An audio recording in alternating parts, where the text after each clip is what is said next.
All right, y'all. So this is part 2. Okay, go back to part 1 to catch up. Now, look, check this out.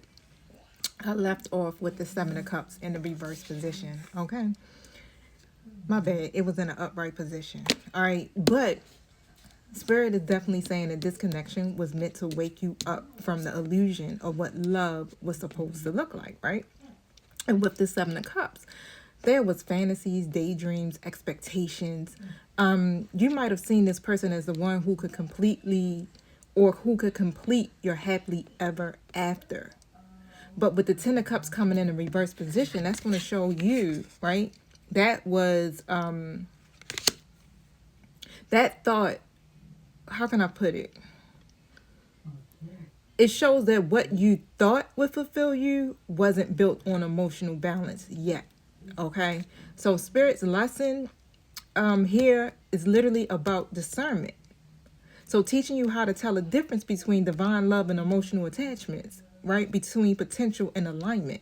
And so the 7 of Cups is saying to you that you were choosing from a place of longing and not clarity. Okay. And the 10 of Cups reverse was saying that longing was never meant to be fulfilled by another person. It was meant to guide you back to yourself. Right? So that's the purpose of our twin flames in our, in our lives. And not everybody has one, but that's the purpose. Okay. And so Spirit used this connection to pull down your illusion about perfect love so that you could create real grounded love within your own self. The fantasy had to fall apart for the truth to rise. Wow. And so the lesson here is to stop chasing the picture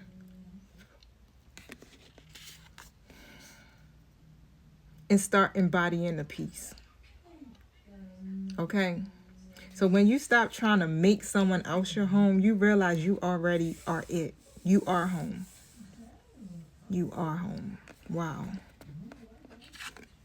But we already know what this stems from. Okay, so this definitely feels like your idea of this comes from a place of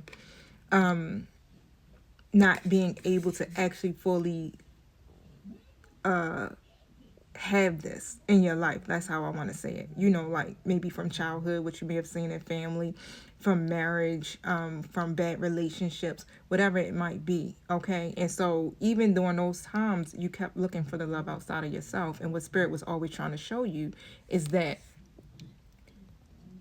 So what Spirit was always trying to show you is that it never was outside of you. You already had it. You already embodied it. Okay. So let's go into card number 5, which is the mismatch. This is what wasn't aligned or couldn't continue in that version of the connection. Okay.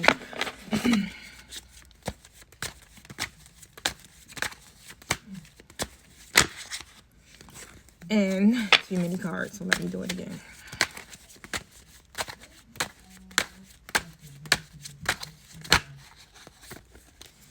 The Strength card coming out in a reverse position.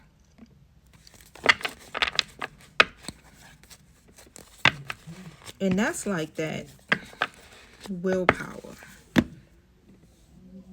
the self-doubt, the imbalance, right? The pride, vulnerability. I'm seeing all that in that Strength card. And so the mismatched position, like, it's speaking straight to imbalance, okay? And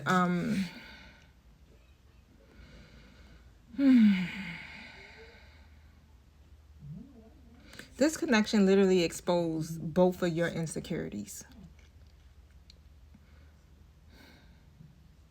Especially your fear of being vulnerable, right? So instead of standing in courage and emotional honesty, one or both of you operated from pride or ego or control, okay? And so the Strength reverse is the energy of, I want this, but I'm scared to fully open up to it. I want to be seen, but I don't know how to be soft, right? So the mismatch here was between the desire for love and the fear of surrendering. And it feels like it's still even actually that if you are still in communication with your counterpart. Okay, so one person may have felt emotionally drained trying to be the strong one, while the other struggled to meet that energy. And Spirit was trying to tell you, like, it's not like this, not yet. Like, it can't be like this, because the true divine union requires inner strength, not performance, right? It requires emotional maturity and humility. So being able to say I'm scared, but I still choose love is what you were called to do. So this version of the connection couldn't survive because it wasn't built on survival mode. Sorry, it was built on survival mode. It couldn't thrive until both of you actually learned to feel safe being fully yourselves, right? Or even if you're still caught up in it, it can't survive until you feel safe being fully yourself, both strong and soft, open and grounded in the connection, okay? So spirit steps in to actually pause the connection, not to end it, but to rebuild it from a higher vibration. So every time you come to the close of a chapter and you get your little chapter test, all right, this is what it's about. And sometimes the universe, 555 on the timer, has to help us, all right? And that's usually through a tower moment, okay? But that's because we aren't fully able to do it ourselves. And so spirit is trying to show us, hey, you need to operate from a higher vibration. It has to be rebuilt from a higher vibration. It cannot be in this low frequency. It has to be in truth and honesty. You cannot operate from this situation in survival mode, right? So let's just move on to the next one, which is the magic. What you gained or unlocked within yourself through this connection. And I got the magician up right, babies. Wow.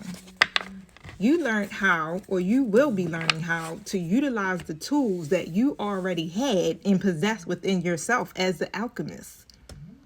Okay? So you learned how to actually manifest. And listen, this is the part that spirit really wants you to sit with, because everything that hurt was actually shaping you into a version of yourself you prayed to become. And so through this connection, you learned what real self-love feels like, right? Not the pretty kind, but the kind that comes from setting boundaries, saying no, and choosing peace over chaos, right? So you found your voice again, you remembered your worth, and you started realizing that love doesn't mean losing yourself to prove you care. It literally means standing in your truth and allowing what's meant to be for you to rise to meet you. Okay? And so spirit is saying that the magic was never them, it was you. So this person was the mirror, but you were the light that kept showing up to be seen.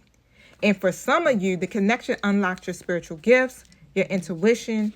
It made your intuition sharper, all right? Your empathy deeper, and your alignment clear. So you stopped chasing validation and you started trusting your own knowing through this connection. Now that's the real magic. Remembering that love begins within, right? And when you honor that, everything else aligns around it, okay? So let's go into card number 7, the move forward, 808 on the timer. And so with the move forward, I got the 2 of Cups reverse, right? And then I see here the 4 of Wands in the reverse position. And also the Empress upright is showing itself. And let's see. So what spirit wants you to know as you step into this next chapter of your journey is that, or what spirit's trying to show you is that this connection couldn't hold stability in its old form, right? The love was real, but the foundation wasn't ready. And so the harmony was off, the timing misaligned, and both souls were still learning how to stand whole on their own, right? Or still is, okay? But with this Empress upright steps in like this is like you saying, I got it from here.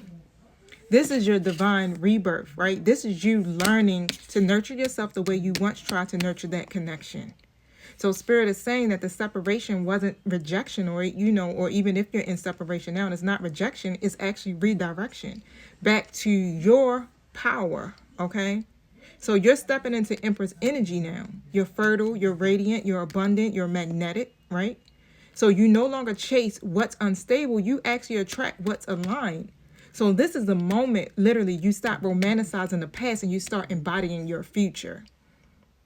So the Empress doesn't beg for love. She becomes love. She embodies love. So you're being guided to move forward knowing that you are the foundation now.